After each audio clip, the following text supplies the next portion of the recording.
चलिए दोस्तों, नमस्कार दोस्तों।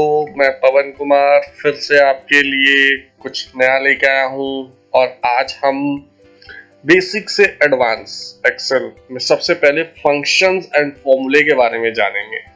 आज के इस क्लास को पूरा देखने के बाद आपको पूरा फंक्शंस एंड फॉर्मूलों का डाउट क्लियर हो जाएगा और बड़े से बड़े एक्सेल के फंक्शंस को भी आप इजीली समझ सकेंगे, उसका पैरामीटर क्या है और इजीली आपको कोई प्रॉब्लम नहीं होगी। ये मेरी क्लास की एक सीरीज स्टार्ट हो रही है फंक्शंस एंड फॉर्मूले की, बेसिक लेवल से लेके एडवांस लेवल तक। चलिए दोस्तों, सबसे पहले देखते हैं फंक्शंस के बारे में बात करते हैं। फंक्शन क्या है?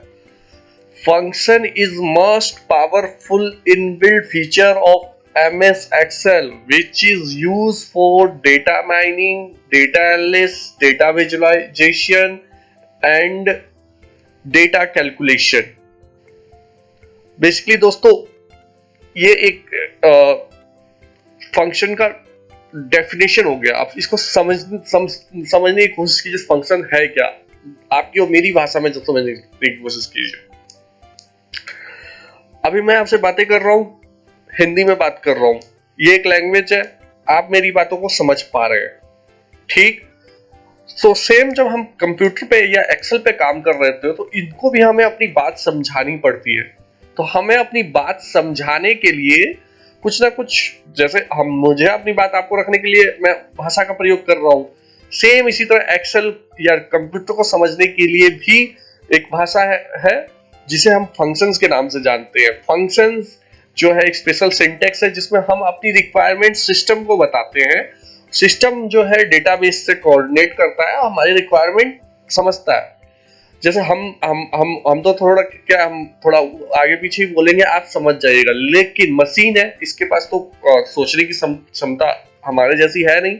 इसके अंदर एक डॉट एरर भी, डॉट कॉमा भी अगर ऊपर नीचे होता है तो मशीन आपको एरर दे देगी, जिसका मतलब ये हुआ कि आपकी बात ये मशीन समझ नहीं पा रही है। दोस्तों, फंक्शन फॉर्मूले में जब भी एरर आए तो कभी घबराइएगा मत।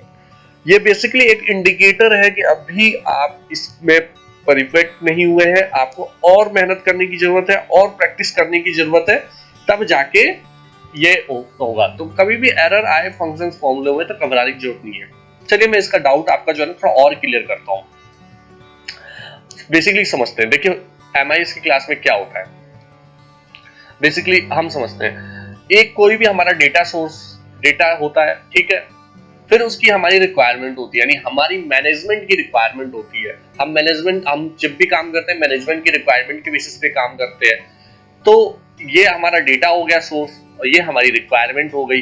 तो इन दोनों के बीच में कोऑर्डिनेशन बनाने का काम हम फंक्शन द्वारा करते हैं।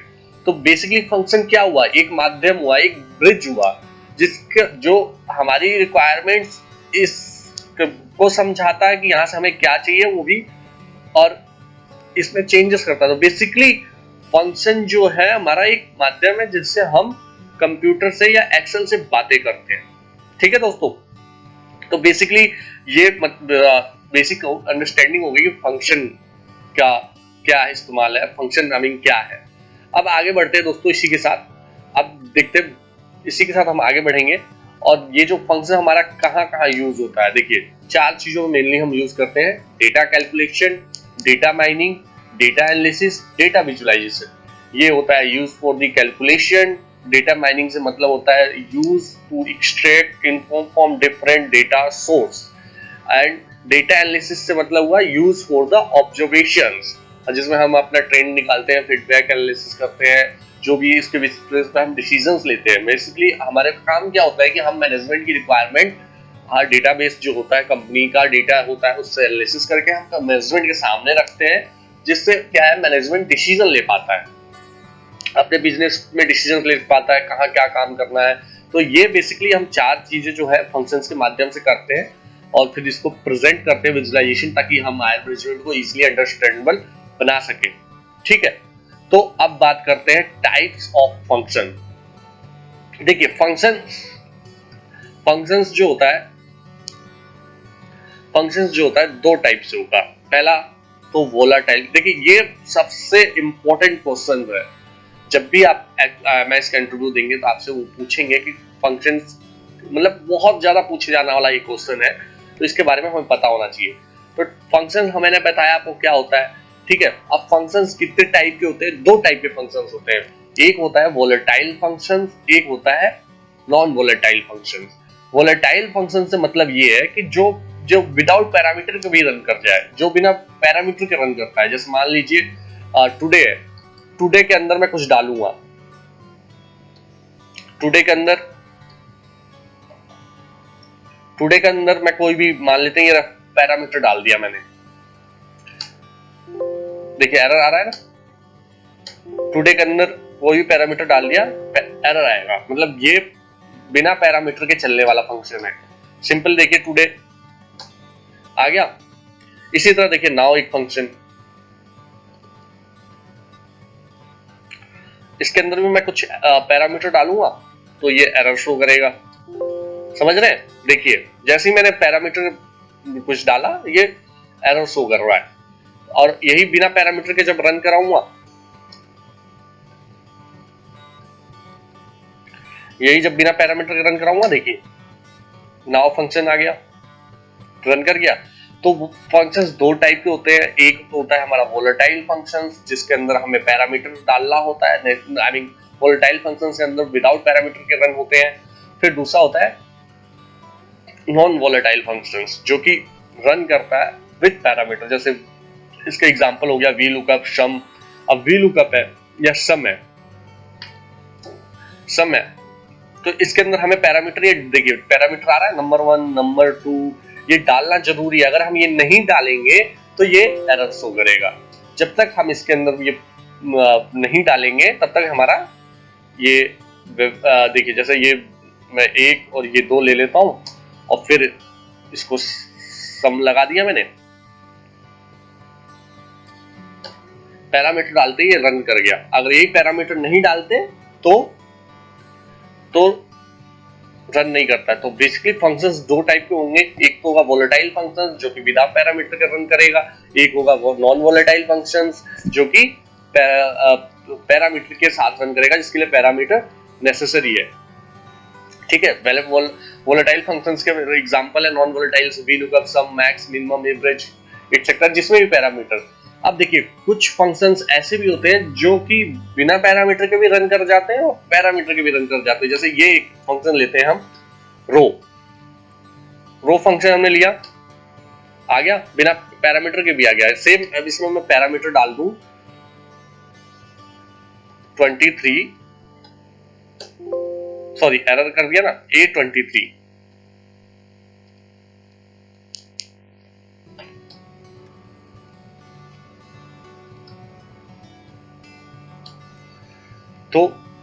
तो भी रन हो रहा है। तो इस कुछ फंक्शंस है जो कि ना तो मतलब विद पैरामीटर भी रन होते हैं, विदाउट पैरामीटर भी रन होते हैं। तो जैसे ये रो एंड जो कॉलम फंक्शंस है, ये मतलब 2003 से पहले तो वोलेटाइल फंक्शंस में आते थे, बट 2003 के बाद ये वोलेटाइल फंक्शंस में आ गए हैं। तो बेसिकली हमारा फंक्शंस दो टाइप का होगा, volatile functions, non volatile functions. इसमें भी कुछ फंक्शंस ऐसे होंगे जो दोनों टाइप के हो सकते हैं, जैसे रो कॉलम एग्जांपल है। कई बार इंटरव्यूअर पूछ देता है ऐसा फंक्शन बताइए जो कि वोलेटाइल भी है और नॉन वोलेटाइल भी है, तो सिंपल सा इसका जवाब है रो एंड कॉलम फंक्शन, ठीक है दोस्तों। अब बात करते हैं, अभी तक हमने फंक्शंस के बारे में पढ़ा, अब बात करते हैं फॉर्मूला के बारे में। तो बेसिकली आपने ये टर्म फंक्शंस कम फॉर्मूला ज्यादा सुना होगा। बेसिकली हम जब भी हम इन जो हमारे फंक्शंस है इनको कंबाइन करके अपनी रिक्वायरमेंट के हिसाब से इनको यूज करते हैं, तो वो पूरा कॉम्बिनेशन जो है ना वो फंक्शंस कहलाता है। फॉर्मूला का सिंपल सा डेफिनेशन होगा कॉम्बिनेशन ऑफ फंक्शंस। एग्जांपल के तौर पे जैसे मैंने यहाँ लिया हुआ, देखिए इफ है, इसके अंदर मैक्स भी है, सम भी है, प्रोडक्ट भी है, तो ये पूरा कॉम्बिनेशन हो गया फॉर्मूला का। तो बेसिकली फंक्शन एंड फॉर्मूला में यही डिफरेंस है। हम ज्यादा सुनते हैं हाँ फॉर्मूला जो है कभी भी हमारे द्वारा क्रिएट किया जाता है, फंक्शन जो है वो इनबिल्ड होता है, वो इसके अंदर होता है, फंक्शंस की हेल्प से हम फॉर्मूला बनाते हैं। बेसिकली ये समझने वाली बात है, ठीक है। तो अब ये भी कई बार क्वेश्चन पूछ देता है कि difference between function and formula. तो मैंने ये 4 डिफरेंस आपको नोट करा रहा हूँ, नोट कर लीजिएगा। ये सब इंटरव्यू देखिए मेरा काम है, मैं आपको इसलिए बता रहा हूँ क्योंकि इसमें मैं कुछ ज्यादा आपको टेक्निकली अभी नहीं बताऊंगा। बेसिक है कि आपको समझना पड़ेगा फंक्शन फॉर्मूला होता क्या है। एक बार आपने बेस समझ लिया, अगर बेस आपका स्ट्रॉन्ग है तो धीरे धीरे उसमें आगे बढ़ते जाएंगे। तो इसलिए किसी भी चीज को बनाने के लिए पहले बेस को स्ट्रॉन्ग करना बहुत जरूरी है। तो सेम मेरा वही काम है, मैं यहाँ यही करना चाह रहा हूँ। आप लोगों का बेस बने, पहले आपको बेसिक अंडरस्टैंडिंग हो, फिर हम एकदम बड़े बड़े फॉर्मूलों पे भी काम करेंगे। आप चाहते हैं बड़े बड़े फॉर्मूले, थोड़ा बहुत बड़े फॉर्मूले देखने के लिए, तो मेरी एक VLOOKUP की कंप्लीट प्लेलिस्ट ऑलरेडी है और ये अभी मैंने शुरू किया है और ये काफी लंबा चलेगा। तो इसमें मैं एक करके सारे फंक्शंस आपके कवर कर दूंगा जो कि जितने यूज होते हैं। अब हम आते हैं अपने मेन पे कि difference between functions and formula. तो देखिए फंक्शन, सबसे पहले फंक्शन जो होता है सिस्टम डिफाइंड होता है, बट फॉर्मूला हमेशा यूजर डिफाइन होगा। ठीक है, फंक्शन इज हमेशा सिंगल एंटिटी होगा बट फॉर्मूला इज कॉम्बिनेशन होगा फंक्शन का। फंक्शन स्टैटिक होगा बट फॉर्मूला डायनेमिक होगा। फंक्शन फिक्स्ड होगा बट फॉर्मूला फ्लेक्सिबल होगा। अब जैसे कैसे फिक्स होगा, जैसे मान लीजिए फंक्शन VLOOKUP से तो VLOOKUP ही होगा ना, लेकिन जब हमने इसको इस तरह इस्तेमाल किया तो ये इससे इफ से और VLOOKUP से अलग आउटपुट भी आ सकता है। तो ये बेसिकली डिफरेंस हुआ। एक बात और दिखाना चाहूंगा दोस्तों, जैसे देखिए ये मेरा फॉर्मूला लगा हुआ है, ठीक है, मैं फिर से लगाता हूं। जैसे मैंने ये सम प्रोडक्ट का फॉर्मूला लगाया, ठीक है, और ये पूरी रेंज ले लिया।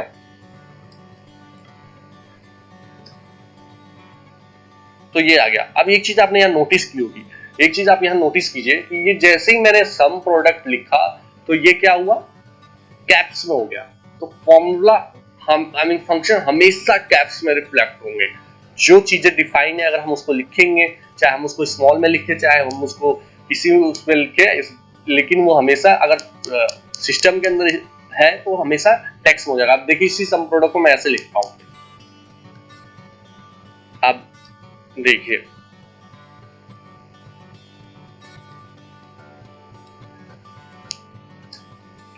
एरर भी आ गया, और देखिए एरर भी आ गया और वो कैप्स में कन्वर्ट भी नहीं हुआ।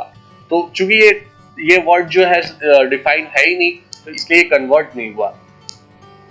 ठीक है दोस्तों, तो हमेशा याद रखिएगा फंक्शन आप जब भी लिखेंगे वो चाहे आप स्मॉल में लिखे चाहे वो कैप्स में लिखे, वो कन्वर्ट कैप्स में ही होगा अगर वो अवेलेबल है तो।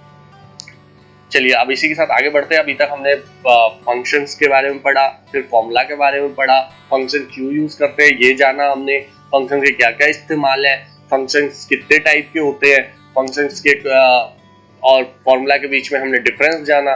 दोस्तों अगर वीडियो अच्छी लगे तो प्लीज शेयर करें। अब देखिए अब इसको हम यूज कैसे करते हैं। हमेशा जब भी हम फॉर्मूला लिखेंगे ना तो देखिए हम इक्वल टू का साइन लगाएंगे, और जैसे इक्वल टू का साइन लगाया, एस दबाया हमने, तो ये हमारे पास ऑप्शन आ गया। और सेम काम देखिए अगर मैं सिंपल एस दबा रहा हूँ, कुछ आ रहा है, कुछ भी नहीं आ रहा ना। जैसे ही मैंने इक्वल टू डाला,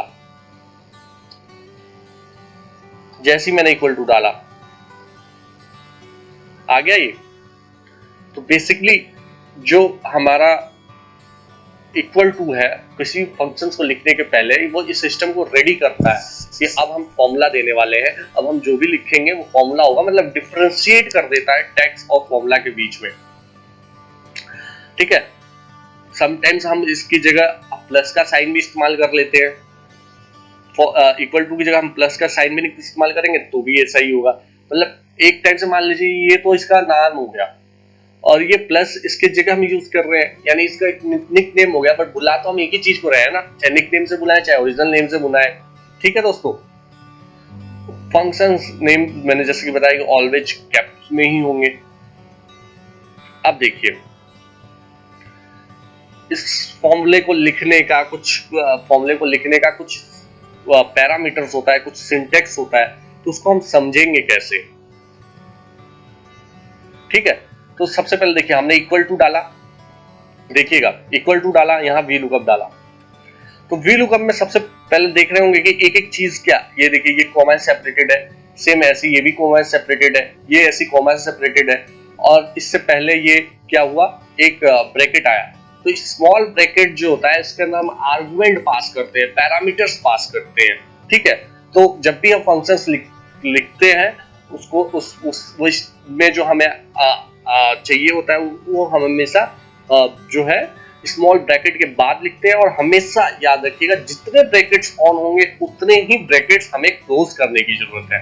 अगर वो क्लोज नहीं होंगे एक तक तो चलिए एक्सेल आपको एरर देगा और आप इंटर मारेंगे तो आपका आउटपुट हो जाएगा, लेकिन एक से ज्यादा होगा तो आपका एरर शो हो जाएगा, एक्सेल उसको एडजस्ट नहीं कर पाएगा। तो स्मॉल ब्रैकेट में हम बेसिकली आर्गुमेंट पास करते हैं। अब ये जो कर्ली ब्रैकेट आपने अगर आप मेरा वीलुकअप का पूरा प्लेलिस्ट देखोगे तो उसके अंदर मैंने कई जगह चूज फंक्शन या इस्तेमाल किया हुआ है, तो उसके अंदर मैंने ऐसे ब्रैकेट की इस्तेमाल किया हुआ होगा। तो ये ब्रैकेट जो है बेसिकली जो है ना अपने को ये एरर का काम करते हैं। देखिए कैसे ये एरर बनाने के काम आते हैं।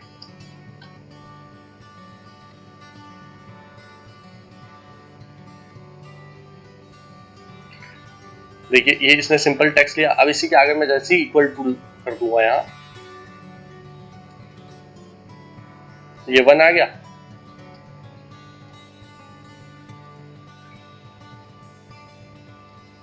दोस्तों मैंने इसके साथ कंट्रोल एरे फंक्शन के साथ हमेशा ही कंट्रोल शिफ्ट और इंटर मारना पड़ता है।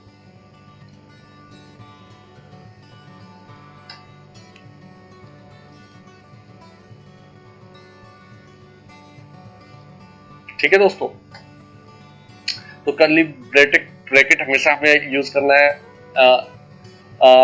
हमेशा हमें यूज करना है एरे बनाने के लिए। अब देखते हैं फंक्शंस के अंदर कुछ स्क्वायर जैसे वीलुकअप ही लेते हैं हम, तो इसके अंदर आप ये लास्ट में देख रहे होंगे कि ये जो है ये पैरामीटर जो है ये स्क्वायर ब्रैकेट में। तो स्क्वायर ब्रैकेट से बेसिकली ये मतलब होता है कि फंक्शंस उसके बिना भी रन कर सकता है, मतलब वो नेसेसरी नहीं है। ये जो सारे आप देख रहे हो ये सब एकदम नेसेसरी है, ये इसके बिना आप कुछ भी मतलब करोगे तो एरर शो कर जाएगा, लेकिन अगर ये रेंज लुकअप नहीं भी डालोगे तो भी ये फंक्शन चल जाएगा। हम मतलब ये एक टाइप से फंक्शंस के अंदर वो वाला पार्ट होता है जो नेसेसरी नहीं है, जिसके बिना भी फंक्शन अपना रन कर जाएगा। तो बेसिकली अभी हमने स्मॉल ब्रैकेट, कर्ली ब्रैकेट और स्क्वायर ब्रैकेट का समझा। कोमा हमेशा यूज होता है सेपरेट के लिए, और ये होता है मतलब रेंज को कंबाइन करने के लिए। देखिए कैसे वो, जैसे मान लेते हैं ये हो गया, हमने सम लिया,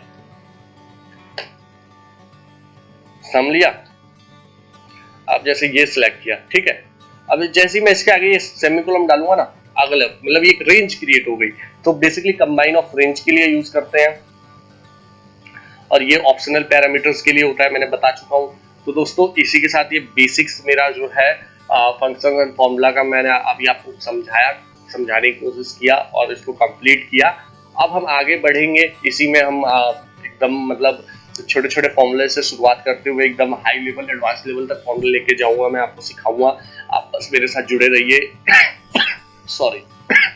अगर आप चाहते हैं कि आप कंप्लीट ट्रेनिंग चाहते हैं कि एकदम प्रॉपर मैनर में हो, एकदम प्रेडिकेटेड टाइम्स हो, तो आप मुझे क्लास ज्वाइन कर सकते हैं। मेरे नंबर्स ऊपर रिफ्लेक्ट हो रहे हैं। वीकेंड पे मैं क्लास भी लेता हूँ। आपकी कोई प्रॉब्लम हो कंपनी के अंदर तो आप मुझसे डायरेक्टली कॉल भी करके पूछ सकते हैं, या फिर आप मुझे मेल कर सकते हैं। मैं उसका डेफिनेटली वीकेंड में उसको रिजॉल्व करके आपकी हेल्प करने की कोशिश करूंगा। क्योंकि दोस्तों देखिए ये सब चीज लर्निंग ऐसी होती है, कुछ प्रॉब्लम्स आपकी होंगी तो मेरी स्किल्स बढ़ेगी।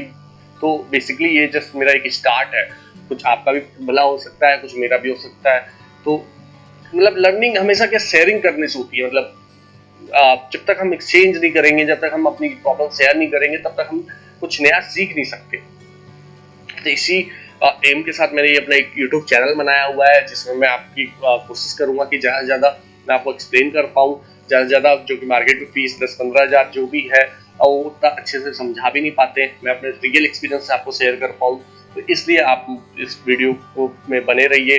देखिए मैं डेली वीडियो डालता हूँ, डेली फंक्शन फॉर्मूले डेली डालता हूँ, डेली नई नई वीडियो डालता हूँ जो कि एक्सेल से रिलेटेड होती है। एक बार मेरा एक्सेल का सीरीज कंप्लीट हो जाएगा, फिर मैं बीबीए का डालना शुरू करूंगा, उसके बाद से फिर मैं पावर बीआई डालना शुरू करूंगा। मतलब कंप्लीट डेटा एनालिसिस का पैकेज मतलब इस साल के दिसंबर तक मैं यूट्यूब पे डाल देना चाहता हूँ। और आप क्लास लेना चाहे तो बेसिकली 2 महीने के अंदर यानी 8 वीकेंड की क्लास होगी, उसमें मैं आपको एकदम ट्रेंड कर दूंगा 0 से 0।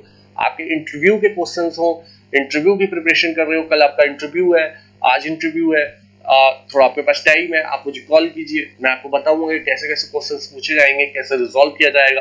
आप मुझसे जुड़ सकते हैं, एक बेटर पैकेज पा सकते हैं, एक अच्छी जगह पे अच्छी कंपनी को ज्वाइन कर सकते हैं। तो दोस्तों इसी के साथ मैं अपना ये वीडियो समाप्त करता हूँ। घर पे रहिए, सेफ रहिए और goodbye. Thank you for watching.